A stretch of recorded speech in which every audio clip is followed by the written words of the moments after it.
తర్వాత 53 రోజులు చంద్రబాబు నాయుడు గారిని నిర్బంధించినప్పుడు తప్పుడు కేసులు పెట్టారు ఆయన మీద. పెట్టి ఆయన 53 రోజులు జైల్లో నిర్బంధించారు. అక్కడ కూడా ఆయనకి కార్యకర్తల మీదే, ఆయన ఆలోచన ప్రజల మీదే.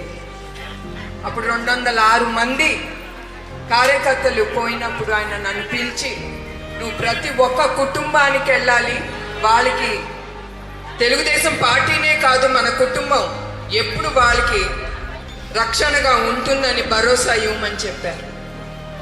అట్లా ఈ నిజం గెలవాలనే ఈ ప్రోగ్రాము ముందుకు తీసుకెళ్ళాను.